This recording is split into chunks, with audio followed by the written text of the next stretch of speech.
Para bigyan tayo ng latest tungkol sa kaso ni former Undersecretary Cabral, makakausap natin si NBI spokesperson Palmer Malyari. Good evening, Attorney Malyari. Good evening po, Sir George. Good evening po. Okay. Sir, simulan po natin sa paglilinaw sa role ng NBI dito sa kaso ng pagkamatay ni dating Yusek Cathy Cabral. Ang NBI po ba ay nagsasagawa ng parallel investigation o joint ito with PNP? Well, it's actually a parallel investigation. We are complementing whatever efforts that are being conducted by our counterparts from the PNP. Okay. Kasi natanong ko po yan kasi sa dami ng espekulasyon at mga agam-agam sa isinasagawang investigation ng PNP, may na-relieve pa nga dito nga isang hepe ng pulis dahil sa lapses sa investigation. Some are calling for a parallel investigation na nasabi mo nga, mabuti ginagawa ngayon ng NBI. Para lang matapos na po itong mga haka-haka, gaya ng fake death. Can you tell us, Attorney, ano po particularly ang interest ng NBI sa pagkamatay ni Yusek Cabral? Well, first and foremost, because the death of Yusek Cabral came under mysterious circumstances, we want to come up with more or less evidence that would be able to prove kung ano talagang dahilan ng kanyang pagkamatay, so as to dispel all speculations and doubts on the case. Okay, pero sa findings po kasi ng PNP at autopsy report, tila lumalabas po na na-rule out na yung foul play sa pagkamatay ni Yusek Cabral. As an investigative body, do you agree? O may dapat pang anggulong dapat siyasatin po sa kanyang pagkamatay? Well, I am not in a position to issue any comment on the matter. I'm sure that the statements offered by the PNP are actually based on information they derive out of legitimate and legal processes, such as the autopsy examination made on the body of Yusek Cabral. Opo. Pero as of the moment, I'd rather not give any comment dahil unang-una, it will be unfair to the PNP po. But you are double-checking, sir, kung talaga Yes, bang opo. may wala or merong foul play?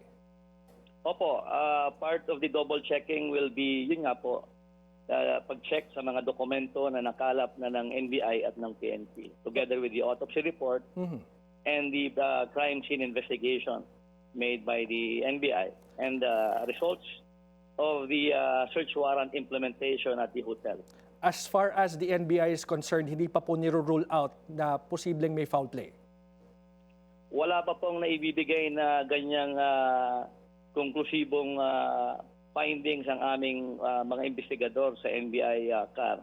Okay. Kagabi po, nag-implement ng search warrant ang NBI sa Ion Hotel sa Baguio kung saan huling nag-stay itong si Yusek Cabral bago siya mamatay. Can you give us an update, please? Well, we confirmed that several items were seized and confiscated, mostly personal effects. But we'd rather not give any enumeration because we have yet to return the search warrant to the issuing court together with the inventory of the items which are seized. Because of this, we are still under the disposition of the court, kaya hindi po kami authorized na magbigay ng detalye na kung anong nakuha. How about CCTV footage, sir? Yun kasi yung pinag-uusapan na importanteng makuha. Opo, meron kaming videos ng CCTV footage. Are you at liberty to discuss to us kung meron siyang na-meet na tao? Sino-sino yung mga kinita niya doon sa hotel, among other things?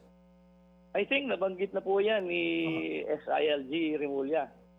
And ganun din naman po ang nakita ng NBI. Okay, so similar lang sa findings ng DILG. Now, sir, Interior Secretary John Vic Remulla confirmed to us in a text message that they have the papers to show that Cabral was a beneficial owner of the hotel, itong Ion Hotel, at naging partner daw ho niya at transfer niya ito kay Eric Yap. Do you have the same information about this, sir? Parehas din po. Although we'd rather get certified 2 copies of the documents para magkaroon kami ng konklusibong informasyon tungkol dyan. Okay. Now, sir, sinabi po ng DOJ na kahit patay na itong si Yusek Cabral, patuloy pa rin hahabulin ang kanyang yaman, lalo na kung mapapatunayang mula ito sa korupsyon. Kamusta po yung investigation nyo dito? Well, ganyan po talaga ang legalidad. Sinasabi po na one mode of the extinguishment of obligation including criminal obligation, is the death of the person. Hindi man po makakasuhan ng kasong kriminal ang isang taong namatay na kung halimbawa naman pong there are certain properties or any assets have been purchased or acquired using the proceeds of illegal activities, talagang pwedeng habulin pa po yan. But as far as your investigation is concerned, nakalap na po ba natin, may inventory na po ba kayo ng mga properties nitong si Yuse Cabral? We have started looking into it po. Okay. By any chance, nagkaroon po ba ng chance yung NBI na makausap itong si Yuse Cabral prior to her death in relation to the flood control scandal investigation? I am not sure kung nakausap ng mga investigador. Alamin po natin yan and ipapaalam po natin sa inyo kapag nalaman na po natin. Okay, how about the documents, sir, na sinasabing mga ibinigay sa iba't ibang ahensya, sa ICI? Do you have the copy as well, sir? I would check with the task force investigating the flood control and same din po ang gagawin natin. We'll inform you kapag nalaman na po natin. Okay, maraming salamat po sa inyo, Attorney Maraming Palmer salamat Malyari. din po sa inyo, Chief Malyari po.